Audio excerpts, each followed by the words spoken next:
നടൻ കൊല്ലം തുളസി പുതിയ വെളിപ്പെടുത്തലുമായി രംഗത്ത് വന്നു. തന്റെ പേരിൽ പ്രചരിക്കുന്ന വാർത്ത തികച്ചും തെറ്റാണെന്നും തുളസി എന്ന പേരിൽ ഹോട്ടൽ റൂം തന്നപ്പോൾ അവിടെ തന്നെ പീഡിപ്പിക്കാനായി പ്രൊഡ്യൂസർ എത്തിയത് തികച്ചും വ്യാജമാണെന്നും അങ്ങനെ ഒരു കഥ താൻ തന്നെ കോമഡിക്ക് വേണ്ടി ഉണ്ടാക്കിയതാണെന്നും മലയാള സിനിമയിൽ പവർ ഗ്രൂപ്പുകൾ ഇല്ല എന്നും സ്ത്രീകൾ ദാനമായി ആണുങ്ങൾക്ക് എന്ത് നൽകിയാലും അവരത് നിറമനസ്സോടെ സ്വീകരിക്കുമെന്നും കൊല്ലം തുളസി പറഞ്ഞു. കാണാം അദ്ദേഹത്തിന്റെ ഏറ്റവും പുതിയ പ്രതികരണം.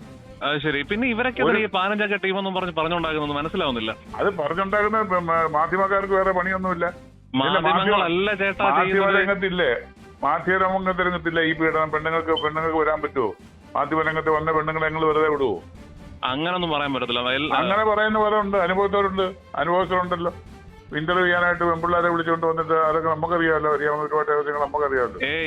അങ്ങനൊന്നും പറയല്ലേ. ഇല്ല, രാഷ്ട്രീയത്തിലില്ലയോ? മാധ്യമ പ്രവർത്തകരൊക്കെ സോഷ്യൽ കമ്മിറ്റ്മെന്റ് ഉള്ള ആളുകളാണ്. അല്ല, സിനിമാക്കാരും അങ്ങനെ തന്നെ. എന്നെ സംബന്ധിച്ച് ഞാൻ സോഷ്യൽ കമ്മിറ്റ്മെന്റ് ഉള്ള ആള് തന്നെയാണ്. ഞാൻ സമൂഹത്തോട് ഞാൻ അങ്ങനെ ജീവിക്കുന്നത്. ഞാൻ ചോദിക്കത്രേ ഉള്ളൂ. അപ്പൊ ചേട്ടന് അറിയാമെങ്കിൽ പറയാവുന്ന കാര്യം തന്നെയാണ് ഈ സിനിമാ മേഖലയിൽ 15 ടീം ആരൊക്കെയാണെന്നുള്ളത്. എനിക്കറിഞ്ഞൂടാ. ഞാൻ അതിനോട്ട് അന്വേഷിക്കാം. ഞാനൊരു ചെറിയ നടനാണ്. ഞാനൊരു 10-30 വർഷക്കാലമായിട്ട് മീഡിയ ഫീൽഡിൽ ഞാൻ അതൊക്കെ മെയിൻ മുഖ്യധാരയിലുള്ള ഒരു നടനല്ല ഞാൻ. സിനിമാ മേഖലയുടെ ഭാഗമാണ്. ചേട്ടന്റെ റൂമിൽ പോലും തട്ടി വിളിക്കാൻ ആള് വന്നു എന്നും ചേട്ടൻ തന്നെ വെളിപ്പെടുത്തിയിട്ടുണ്ട്. അത് ഞാൻ തമാശ പറഞ്ഞു. ഞാൻ എന്റെ കഥയിലെ എന്റെ ബുക്കിലെ ഒരു കഥ പറഞ്ഞു തന്നേ ഉള്ളൂ. ചുമ്മാ പറഞ്ഞാണോ അത്? പിന്നല്ലാതെ ഒരു കഥ എന്റെ ബുക്കിന്, എന്റെ തുളസിയുടെ കഥകൾ, തുളസിയുടെ തമാശകൾ, തുളസിയുടെ ഫലിതങ്ങൾ, ആ ബുക്കിനകത്തുള്ള ഒരു കഥയാണ്. ആ ചേട്ടൻ ക്രിയേറ്റ് ചെയ്ത കഥയായിരുന്നു, അല്ല ലൈഫിൽ സംഭവിച്ചതല്ല.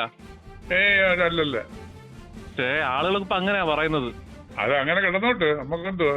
നമ്മൾ പ്രതികരിക്കാൻ എന്നെ വിളിച്ചു. നിങ്ങളിപ്പോ 50ാമത്തെ ആളാ വിളിക്കുന്നത്. ഈ കാര്യം മൂന്നാല് പേര് വിളിച്ചു. ഞാൻ പറഞ്ഞു നോ കമന്റ്സ്, നമ്മൾ അതിനെ കുറിച്ചൊന്നും പറയുന്നില്ല. പിന്നെ അമ്മയിലെ അംഗങ്ങളെ അവരെ അഭിപ്രായം പറയാൻ ഒരു അധികാരമുണ്ട്. പിന്നെ നമ്മളെയൊക്കെ സംബന്ധിച്ച് നമ്മൾ അതിനകത്ത് ചെറിയ ഘടകങ്ങള് അമ്മയിലെ മെമ്പറാണോ നിലവില്? അമ്മയിലെ മെമ്പറൊക്കെ തന്നെ, മെമ്പറൊക്കെ തന്നെയാണ്. നമുക്കൊന്നും അഭിപ്രായം പറയാം. അങ്ങനെയുള്ള അനുഭവങ്ങളൊന്നും ഉള്ളതായിട്ട് എനിക്ക്. പിന്നെ വേറൊരു കാര്യം ഞാൻ പറയാം. ഇത് ഈ പറഞ്ഞത് എല്ലായിടവും ഉള്ളത് ഒരു കാര്യം അവിടെ ഉണ്ട്. അവിടെ അപ്പൊ അറിയപ്പെടും, ഇത്രയേ ഉള്ളൂ. അതാണ് ബേസിക്കലുള്ള കാര്യം. എല്ലാത്തിലും ഉണ്ട്, സിനിമയിലും ഉണ്ട്. നമ്മളിപ്പോ ഞാൻ തന്നെ എത്രയോ പെൺകുട്ടികളെ പിന്തിരിപ്പിക്കാൻ ശ്രമിച്ചിട്ടുണ്ടെന്ന് അറിയാം, പലരെയും. ഞാൻ പേര് പറയുന്നില്ല. പക്ഷെ അവര് പറയുന്നത് ഞങ്ങൾ റെഡി ആയിട്ടാ വന്നിരിക്കുന്നത്. പിന്നെ അവരോട് നമ്മൾ എന്ത് പറയാനാ? അവരെങ്ങനെ കേറി വലുതായ ആൾക്കാരുണ്ട്. അവരിപ്പോ മിണ്ടത്തില്ലല്ലോ. ഇതിനകത്തുള്ള എല്ലിയുടെ രാഷ്ട്രീയത്തിൽ നിന്ന് ഒരു വനിതയ്ക്ക് കയറി വരണമെന്നൊക്കെ അവരുടെ ചരിത്രമൊക്കെ എടുക്കണമെന്ന് കിളഞ്ഞു നോക്കും. അവിടെ കൊണ്ട് ചെറിഞ്ഞു നോക്കും, ഒരുപാട് കിട്ടും. പണ്ട് നായനാർ പറഞ്ഞ പോലെ പെണ്ണുള്ളത് പെൺവാണിഫം ഉണ്ടാവും പറഞ്ഞ പോലെയാണോ? അല്ലാതെ ആണുങ്ങൾക്ക് ഇപ്പം പശുവന്തിരിക്കലോ എരുമേരിക്കലോ പോകാൻ പറ്റുമോ?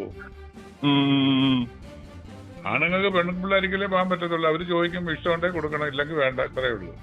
പക്ഷെ അതൊക്കെ അങ്ങനെയുള്ള സ്ത്രീകളോട് അവരെങ്ങനെ കാണിച്ചോട്ടെ, കുഴപ്പമില്ല. പക്ഷെ ഇങ്ങനെ ഇവർക്ക് വഴങ്ങി കൊടുത്താൽ മാത്രമേ ചാൻസ് കൊടുക്കൂ എന്ന് പറയുമ്പോഴാണ് അങ്ങോട്ട്